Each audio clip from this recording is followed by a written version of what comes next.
Sallallahu wasallam ala nabi sayyidina Muhammadin wa alihi wa sahbihi ajma'ina.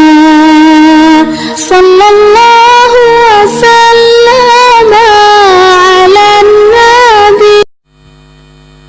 Bismillahirrahmanirrahim. Mang dhanna ing fika kalutfihi an qadarihi ay amma qaddarahu Allahu alaihi minal balaya wal mihani fadzalika likusuri nadharihi iz law kamula nadharuhu lawajada nafsahu qad hasala lahu fi tilkal balaya altahun kathiratun. Seseorang yang ditimpa musibah atau diuji oleh Allah, tertimpa musibah, bencana, malapetaka dan lain sebagainya, kok punya anggapan, punya dugaan bahwa Allah itu sudah tidak sayang lagi terhadapnya, maka pandangan atau pemikiran seperti ini adalah dikarenakan kedangkalan pandangannya atau pemikirannya. Karena apa? Kalau orang itu pandangannya atau pikirannya sempurna, pasti dibalik ujian dan cobaan yang menimpahnya, di dalamnya terdapat kasih sayang Allah yang sangat besar sekali. Di antara sifat latifnya Allah, malembutnya Allah di saat menimpakan musibah kepada hambanya, si hamba ini akan menghadap kepada Allah atas musibah yang telah menimpanya. Orang kalau dikasih sakit sama Allah pasti akan ingat, eling, minta sembuh sama Allah. Bisa jadi kalau Allah tidak memberikan penyakit kepada orang tersebut, orang ini tidak akan ingat atau eling sama Allah. Makanya itu salah satu di antara sifat welasnya Allah menimpakan musibah kepada seseorang adalah dengan ditimpakannya musibah, orang itu akan sadar atau ingat akan menghadap kepada Allah Subhanahu wa taala. Orang kalau ditimpa kemiskinan pasti ingin kaya. Orang ditimpa sakit pasti ingin sembuh. Minta tolongnya pasti kepada Allah. Karena manusia itu nggak bisa menyembuhkan. Dokter sebatas ngobatin. Asy-Syafi itu adalah Allah. Wa idza maridtu fa huwa yashfin. Jika aku sakit maka Allah lah yang menyembuhkan aku.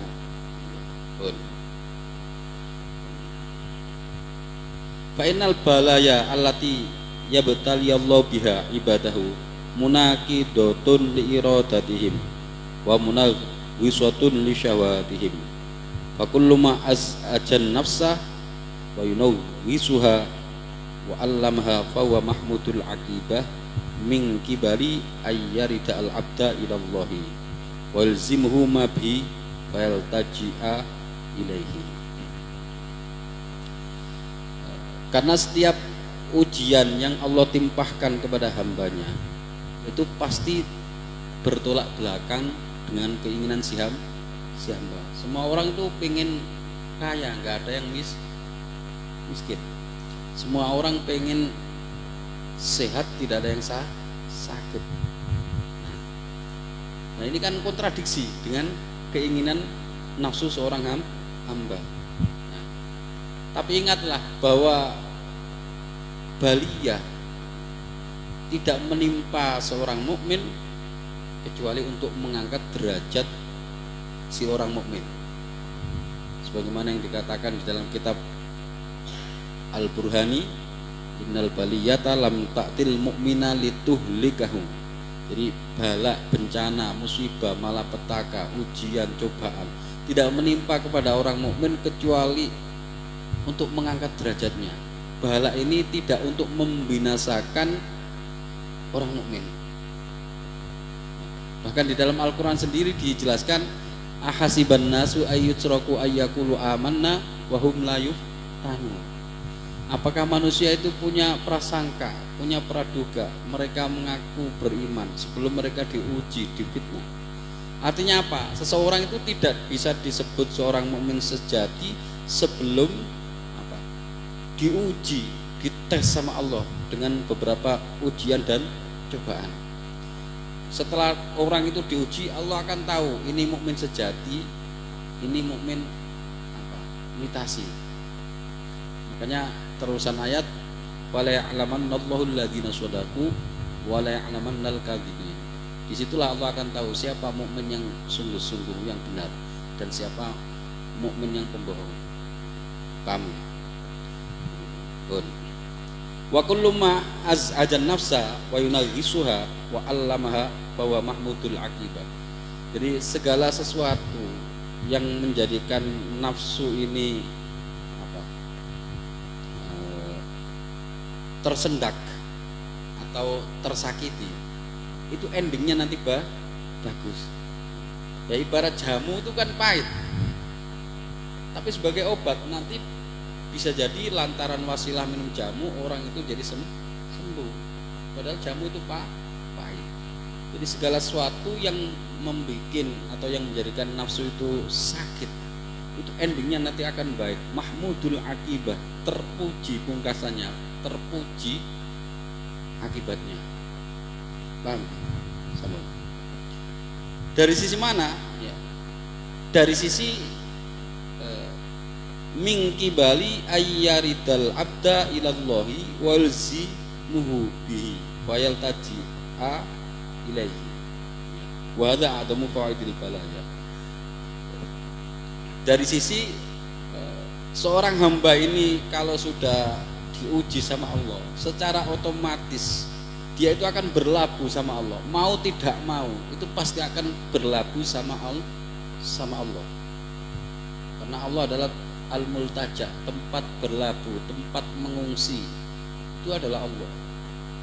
Tempat kita mengadukan masalah itu Allah. Wa hadza adamu faidil balaya. Inilah hikmah atau faedah musibah yang menimpa kita. Jadi jangan dikira Allah menimpakan musibah terhadap kita itu tidak ada hikmahnya. Dengan Allah timpakan musibah, ujian, cobaan, itu banyak sekali hikmah yang kita peroleh. Dengan ditimpa musibah yang tadinya kita tidak ingat sama Allah jadi ingat. Yang tadinya kita kasar jadi lembut. Yang tadinya kita itu frontal jadi qanaah, menerima, ridho, sabar dan lain sebagainya. Wajidu dzalika fi nafsi kullu man nazalat bi baliyatun aw asabatu roziyatun. Nah, orang yang bisa sabar, bisa ridho, bisa syukur, itu adalah orang-orang yang sudah tertimpa musibah atau orang-orang yang sudah diuji oleh Allah. Makanya di dalam hadis Nabi SAW ada dua nikmat yang manusia itu banyak terperdaya olehnya. Nikmatani maghunun bihima katsirum minan nas. Dua nikmat orang itu nggak sadar, banyak terperdaya. Apa itu? As-sihhatu, nikmat sehat.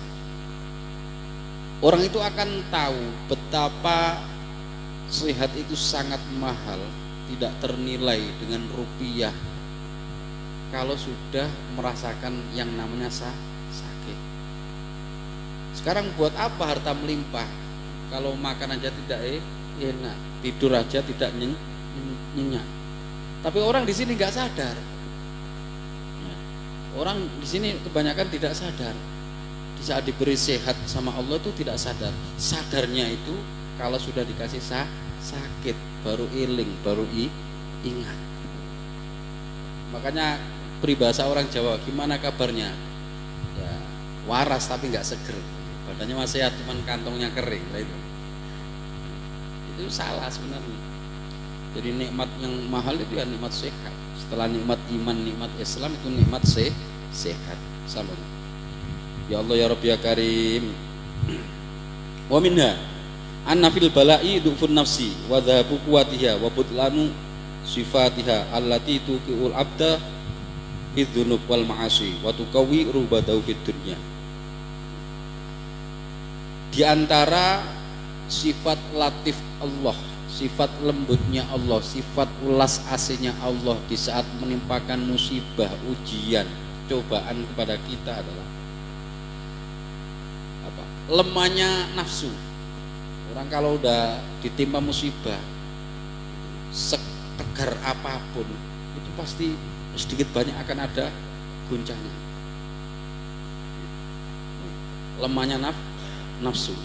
Walaupun dia nanti akan stabil lagi, pasti di saat sodmatil aula, ya, hentakan pertama itu pasti terasa, ya, pasti terasa. Wadhabu nafsiyah, kekuatan nafsu ini jadi hilang, kekuatan nafsu jadi hilang. Wabutlan nusifatiha, batalnya atau rusaknya sifat-sifat nafsu. Allati tuqul abda fid dzunub wal ma'asi, dimana sifat nafsu itu menjerumuskan hamba di dalam dosa dan kemaksiatan. Orang kalau sehat kuat untuk berantem. Orang kalau dikasih sehat,